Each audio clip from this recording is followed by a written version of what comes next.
आपातकाल में किस राज्य विधानसभा की अवधि बढ़ाई जा सकती है? संसद द्वारा किसी राज्य विधानसभा की अवधि बढ़ाई जाती है। इसने कहा था कि राष्ट्रपति का आपातकालीन अधिकार संविधान के साथ धोखा। राष्ट्रपति का आपातकालीन हृदयनाथ कुंजरू राज्य में राष्ट्रपति शासन किसकी सलाह पर लागू की जाती है? राज्यपाल की सलाह। राष्ट्रपति शासन अधिकतम कितनी अवधि तक लगाया जा सकता है? 3 वर्ष तक। अब तक की गई आपात घोषणा सभी तक अनुच्छेद 352 का प्रयोग 3 बार किया गया। इन तीनों उद्घोषणाओं से संबंधित प्रमुख तथ्य इस प्रकार है। पहली बार 26 अक्टूबर 1962 को आपात की घोषणा की गई थी। इसका कारण था सितंबर 1962 में चीन ने NEFA north east frontier agency NEFA क्षेत्र पर आक्रमण कर दिया था। इस क्षेत्र को अब अरुणाचल प्रदेश कहा जाता है। आपात की दूसरी उद्घोषणा दिसंबर 1971 को पाकिस्तान द्वारा भारत के विरुद्ध उद्घोषित युद्ध छिड़ने के कारण की गई थी। यह उद्घोषणा मार्च 1977 तक लागू रही। आपात की तीसरी घोषणा आंतरिक अशांति के आधार पर 25 जून 1975 को की गई थी। यह उद्घोषणा 21 मार्च 1977 को वापस ली गई। अगला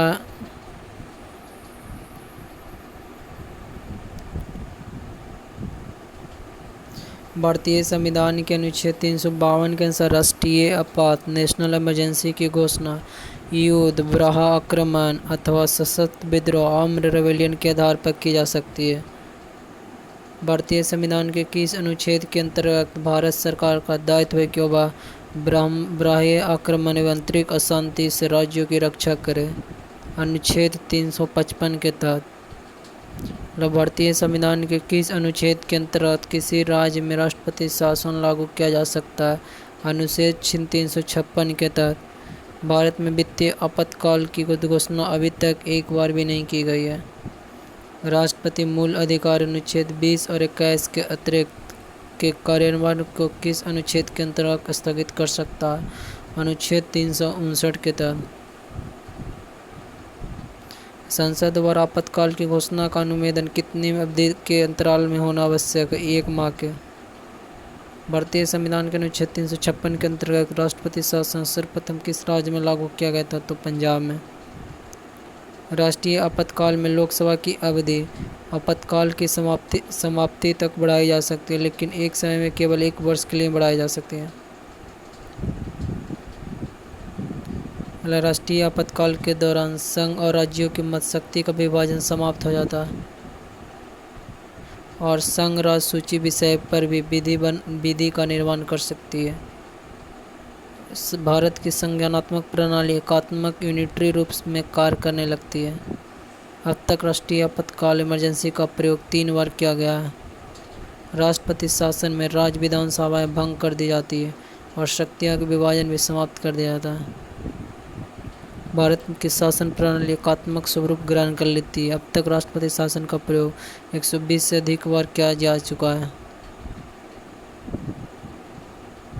वित्तीय आपातकाल में संघ और राज्यों के मध्य करों का विभाजन स्थापित कर दिया जाता है।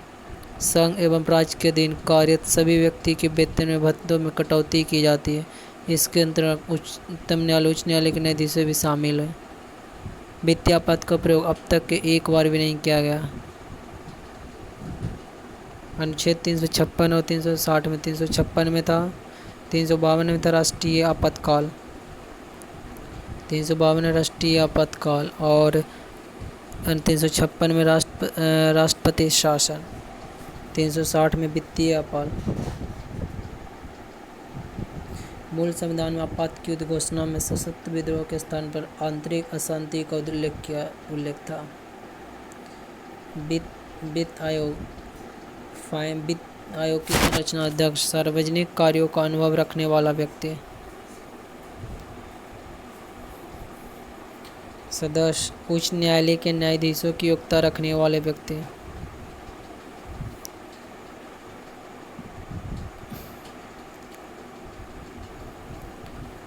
उच्च न्यायालय के सदस्य सरकार के वित्त एवं लेखकों का ज्ञान रखने वाला व्यक्ति। सरकार के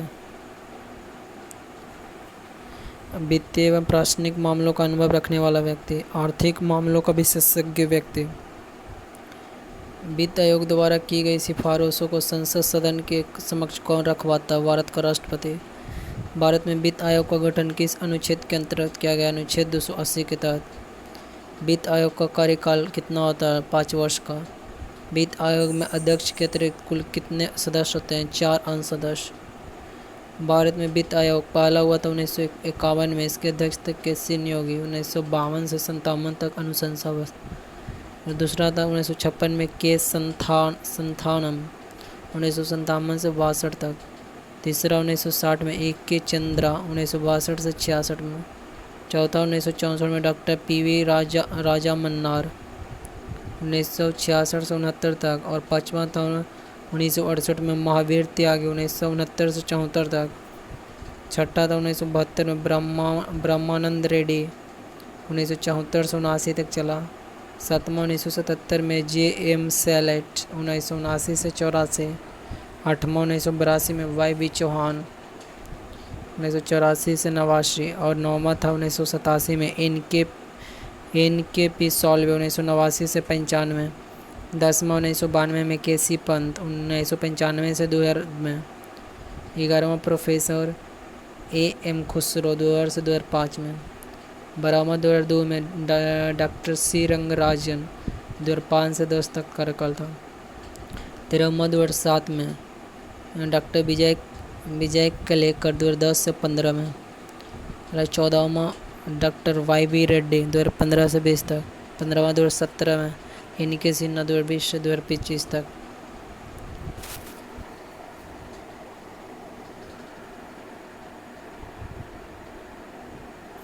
आगे देखते हैं। भारत में केंद्र राज्य के मध्य वित्तीय संबंधों की किसकी संस्तुति से निर्धारित होती है? वित्त आयोग की। वित्त आयोग का मुख्य कार्य केंद्रीय करों में राज्यों का भाग तथा केंद्र द्वारा राज्यों के लिए दी जाने वाली वित्तीय सहायता को निर्धारित करना है। केंद्रीय करों में राज्यों का भाग तथा केंद्र द्वारा राज्यों के लिए दी जाने वाली वित्तीय सहायता का निर्धारण। केंद्र एवं राज्यों के मध्य वित्तीय विवादों के समाधान किस संस्था द्वारा की जाती है? वित्त आयोग द्वारा। केंद्र की समेकित निधि से राज्यों को राजस्व की सहायता हेतु अनुदान देने वाले सिद्धांत की अनुशंसा कौन सा प्राधिकरण करता है? वित्त आयोग। समान रूप में भारत में प्रति 5 वर्ष बाद वित्त आयोग के केंद्रीय नियुक्ति केंद्रीय अनुदान और संघ के राजस्व में राज्यों का अंश निर्धारित करने के लिए किया जाता है। भारत की संचित निधि में से राज्यों के राजस्व का सहायता अनुदान कौन विनियमित करता है? वित्त आयोग। 15वें वित्त आयोग के अध्यक्ष एन.के. सिन्हा। शक्तिकांत दास सदस्य 7 नवंबर 2017 से दिसंबर 2018 तक। डॉक्टर अनूप सिन्हा सदस्य पूर्णकालिक। डॉक्टर अशोक लाहिड़ी सदस्य अल्पकालिक। डॉक्टर रमेश चंद्र सदस्य पूर्णकालिक। अरविंद मेहता सचिव। अजय नारायण झा सदस्य पूर्णकालिक। तो भारत में प्रथम वित्त आयोग का गठन वर्ष 1951 में किया था। इसके अध्यक्ष थे के.सी. नियोगी। नीति आयोग। योजना आयोग के स्थान पर नीति आयोग 15 मार्च 1950 को आया था। योजना आयोग के प्रथम अध्यक्ष कौन थे? पंडित जवाहरलाल नेहरू। योजना आयोग की स्थापना संघीय मंत्रिपरिषद द्वारा एक विशेष प्रस्ताव पारित करके की गई थी। नीति आयोग कौन सा निकाय है? गैर संवैधानिक।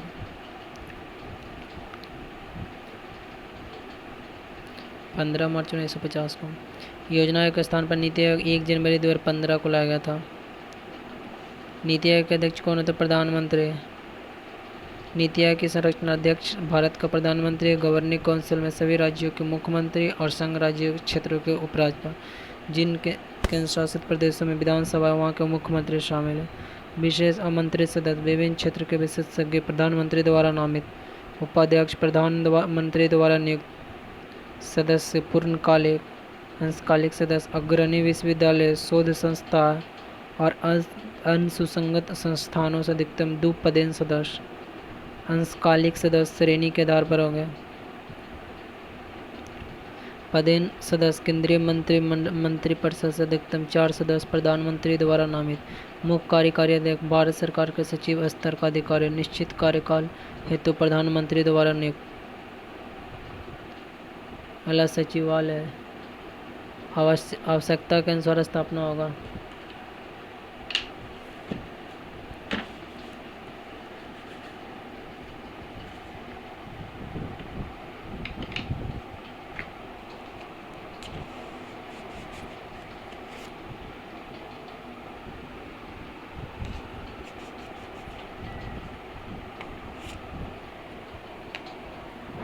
विशिष्ट मुद्दे एवं ऐसे आकस्मिक मामले जिनका संबंध एक से अधिक राज्य क्षेत्र से हो को देखने के लिए क्षेत्रीय परिषद, ये परिषद विशिष्ट कार्यकाल के लिए बनाए जाएंगे। राष्ट्रीय विकास परिषद नेशनल डेवलपमेंट काउंसिल की स्थापना कब की गई थी? अगस्त 1954 में। राष्ट्रीय विकास परिषद की अध्यक्षता कौन करता है? भारत का प्रधानमंत्री। नीति आयोग के उपाध्यक्ष को भारत सरकार के वरीयता क्रम में कौन सा स्थान है? भारत सरकार के कैबिनेट मंत्री के समान। राष्ट्रीय भारत परिवर्तन संस्थान निर्माण 1 जनवरी 2015 को पूर्वोत्तर इसको था। योजना आयोग नाम था। अधिकार क्षेत्र भारत सरकार, मुख्यालय नई दिल्ली। अध्यक्ष प्रधानमंत्री, उपाध्यक्ष डॉक्टर राजीव कुमार। नीति.dt.gov.in। नीति आयोग तथा राज्य सरकारों के मध्य समन्वय का कौन कार्य करता है? राष्ट्रीय विकास परिषद। योजना आयोग ने संघ का स्थान ले लिया और हमारा देश अनेक अर्थों में एकल प्रणाली की तरफ कार्य कर रहा। यह कथन किसके द्वारा कहा गया? के संथानम द्वारा। वरीयता क्रम में राष्ट्रपति के बाद उपराष्ट्रपति, प्रधानमंत्री, अपने अपने राज्यों में राज्य के राज्यपाल, पूर्व राष्ट्रपति, उप प्रधानमंत्री,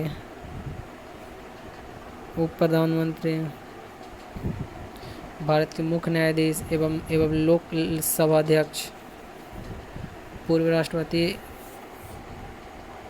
उप प्रधानमंत्री, भारत के मुख्य न्यायाधीश एवं लोक सभा अध्यक्ष, संघ के कैबिनेट मंत्री एवं अपने अपने राज्यों में राज्यों के मुख्यमंत्री।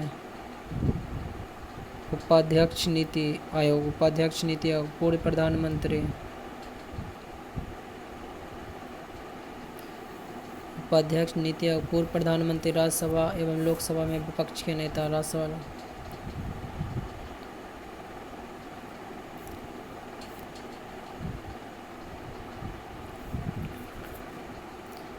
सातवां के क्रम में क्या है? सातवां भारत रत्न से सम्मानित व्यक्ति। और 8वां अपने अपने राज्यों के बाहर राज्यों के राज्यपाल, अपने अपने राज्यों के बाहर राज्यों का राज्यपाल।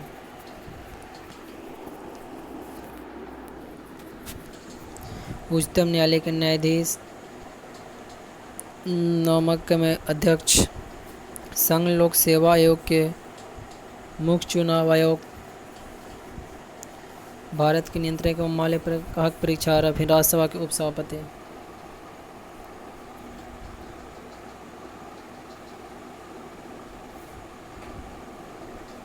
नीति आयोग के उद्देश्य आर्थिक नियोजन और नीति निर्माण से राष्ट्रीय सुरक्षा को सुनिश्चित बनाना। देखिए पहले यहाँ राष्ट्रपति का वरीयता दिया गया, उपराष्ट्रपति को, प्रधानमंत्री को, अपने अपने राज्यों में राज्यों के राज्यपाल,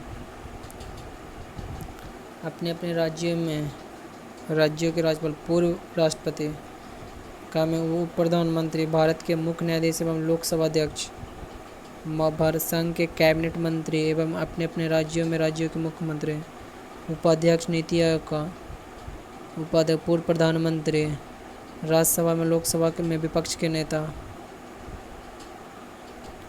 भारत रत्न सम्मानित व्यक्ति, अपने अपने राज्यों के बाहर के राज्यपाल, उच्चतम न्यायालय के न्यायाधीश, अध्यक्ष संघ लोक सेवा आयोग के, मुख्य चुनाव आयोग, भारत का नियंत्रक महालेखक परीक्षा, राज्यसभा का उपसभापति। अगला निर्वाचन आयोग से राजनीतिक दल को राष्ट्रीय या क्षेत्रीय दल की मान्यता किस देने का अधिकार? चुनाव आयोग को। भारत के मुख्य निर्वाचन आयुक्त की पदावधि 6 वर्ष या 65 वर्ष, जो भी पहले हो। भारत के मुख्य चुनाव आयुक्त किसके द्वारा नियुक्त किया जाता है? राष्ट्रपति द्वारा। आर्टिकल 324 से चुनाव कार्य के अधीक्षण, निर्देशन तथा नियंत्रण की शक्ति चुनाव आयोग में निहित है। 325 चुनाव प्रक्रिया में शामिल होने के लिए कोई व्यक्ति धर्म, नस्ल, जाति अथवा लिंग के आधार पर अयोग्य नहीं होगा अथवा इन्हीं आधारों पर शामिल होने का दावा नहीं कर सकता। 326 में लोकसभा अथवा विधानसभाओं के चुनाव वैश्य मताधिकार के आधार पर संपन्न हो गए। 3 विधानमंडलों के चुनाव का संबंध में उपबंध करने की संसद की शक्ति। 328 राज्य विधायिका का संबंधित राज्यों के अंदर चुनाव के संबंध में प्रावधान बनाने की शक्ति। 329 चुनाव संबंधी विषयों में न्यायालयों का हस्तक्षेप पर रोक।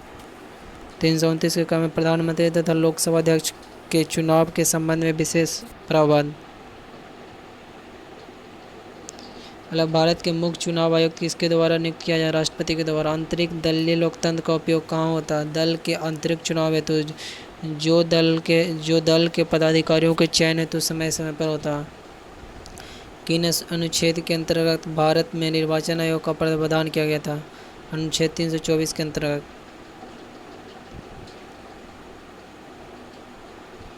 मुख्य चुनाव आयुक्त किस प्रकार उसके पद से हटाया जा सकता है? संसद के दोनों सदनों के सदस्यों द्वारा 2/3 बहुमत से प्रमाणित कदाचार के आधार पर।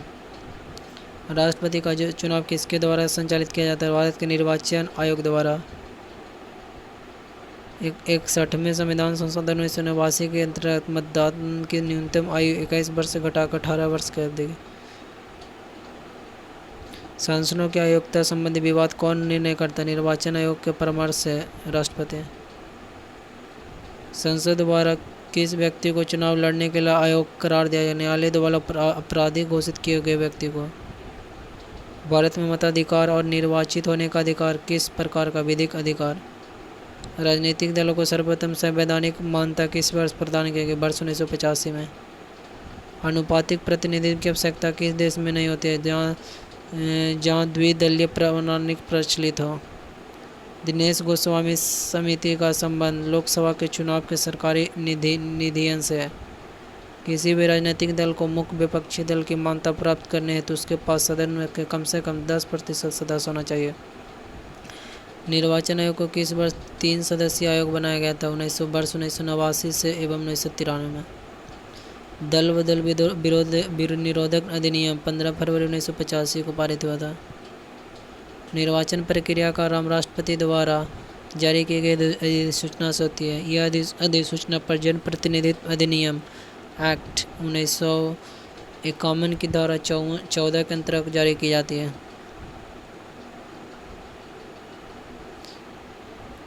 संसद तथा राज्य विधानमंडलों का चुनाव का संचालन निर्वाचन आयोग द्वारा किया जाता है।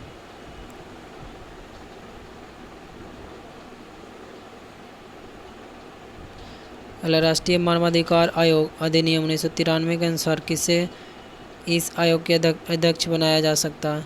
भारत के सेवानिवृत्त मुख्य न्यायाधीश को। भारत में सर्वप्रथम लोक आयोग की स्थापना किस अधिनियम के द्वारा की गई थी? गवर्नमेंट ऑफ इंडिया एक्ट 1919 के द्वारा। अगला, राज्य लोक सेवा आयोग के सदस्यों की नियुक्ति किसके द्वारा की जाती है? राज्यपाल द्वारा। भारतीय प्रशासनिक सेवा और भारतीय पुलिस सेवा IPS को समाप्त करने की सिफारिश किस आयोग ने की थी? राजमन्नार आयोग ने। संघ लोक सेवा आयोग की प्रथम महिला अध्यक्ष कौन थे? रोज मिलियम बैथू। मानवाधिकार आयोग किस प्रकार की संस्था है? नॉन कॉन्स्टिट्यूशनल, गैर संवैधानिक। राष्ट्रीय मानवाधिकार आयोग की संरचना अध्यक्ष उच्चतम न्यायालय का सेवानिवृत्त मुख्य न्यायाधीश या उच्चतम न्यायालय का सेवानिवृत्त न्यायाधीश। सदस्य वन में उच्चतम न्यायालय के कार्यरत एवं सेवानिवृत्त न्यायाधीश। सदस्य में उच्चतम न्यायालय के कार्यरत एवं सेवानिवृत्त मुख्य न्यायाधीश। सदस्य 3 में मानवाधिकार से संबंधित कार्य अनुभव अथवा विशेष जानकारी वाले 2 व्यक्ति हैं।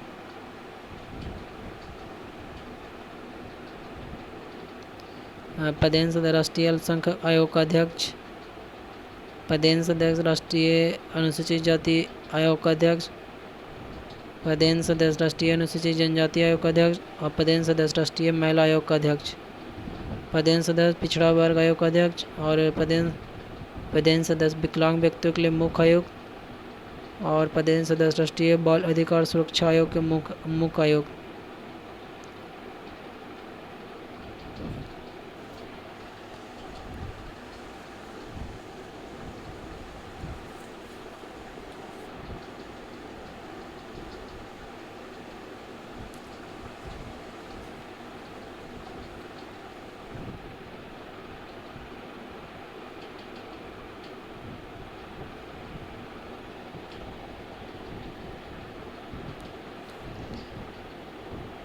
लोक संस्था में अध्यक्ष के अतिरिक्त 8, इसको देख लेते हैं बाद में। भारत के प्रथम लोकपाल की नियुक्ति 23 मार्च 2019 को राष्ट्रपति द्वारा।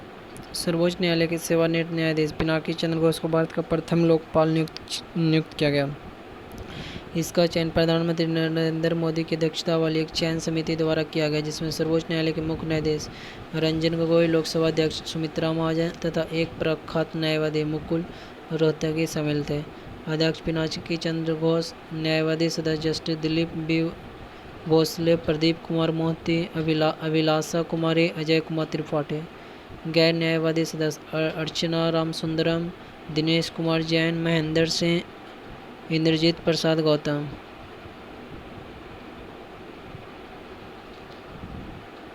राजनीति एवं अपराधों के साठगांठ की जांच करने वाली समिति बोहरा समिति। भारत में लोकपाल एवं लोक नियुक्ति की स्थापना का सुझाव प्रशासनिक सुधार आयोग ने। संसद में प्रथम लोकपाल विधेयक किस वर्ष प्रस्तुत किया गया था? वर्ष 1968 में। संचित निधि को समेकित निधि के नाम से भी जाना जाता है। संविधान के किस अनुच्छेद के अंतर्गत लोक सेवा आयोग के सदस्य को हटाया जा सकता है? अनुच्छेद 317 के तहत।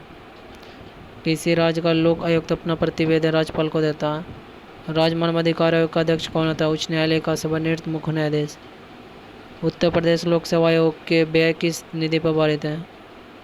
राज्य की संचित निधि पर। लोक सेवा आयोग में एक अध्यक्ष के अतिरिक्त 10 अन्य सदस्य होते हैं। वर्ष 1926 में ली आयोग की अनुशंसा पर सर्वप्रथम लोक सेवा आयोग की स्थापना की गई थी। लोकपाल संस्था में अध्यक्ष के अतिरिक्त 8 अन्य सदस्य की नियुक्ति करते हैं, जिनका कार्यकाल 5 वर्ष का होता है। आगे भारतीय संविधान के अनुच्छेद 344 के अंतर्गत प्रथम राजभाषा आयोग का गठन कब किया गया था? वर्ष 1955 में बीजी खेर की अध्यक्षता में।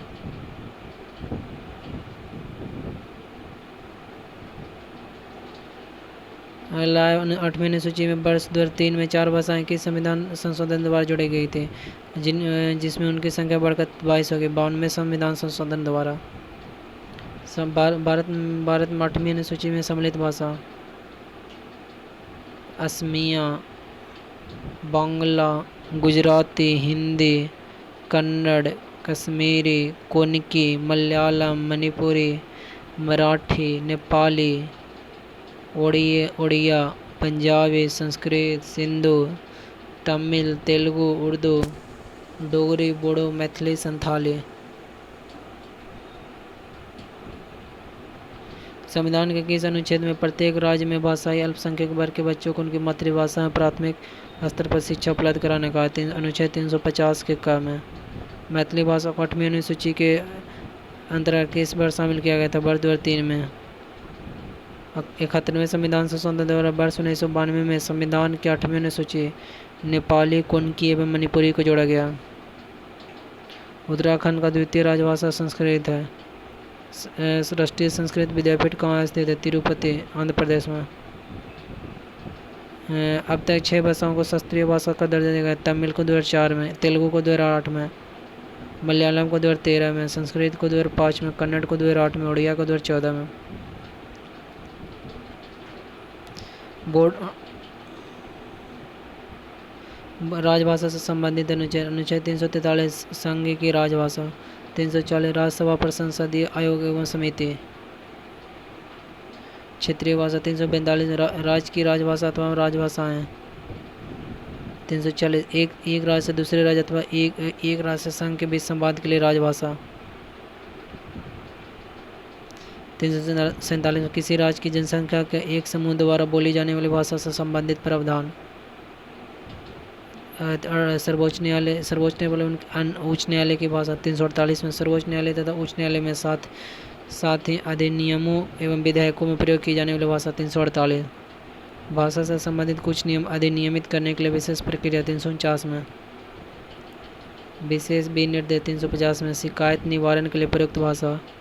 350 में प्राथमिक स्तर पर मातृभाषा में शिक्षण के लिए सुविधाएं।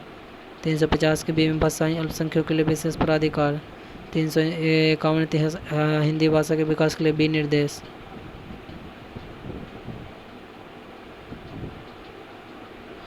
वर्ष 1957 में राजभाषा संयुक्त समिति किसकी अध्यक्षता में गठित की गई थी? पंडित गोविंद वल्लभ पंत के। भारत की राजकीय भाषा संबंधित प्रावधान का संशोधन किस प्रकार की हो सकता है? संसद में कम से कम 2/3 बहुमत से। सिंधी भाषा को 8वीं सूची में किस संविधान संशोधन जोड़ा गया? 21वां संविधान संशोधन 1967 में। संविधान की 8वीं सूची में सम्मिलित भाषाओं में कौन से दूसरी सर्वाधिक बोली जाती है? बंगाली।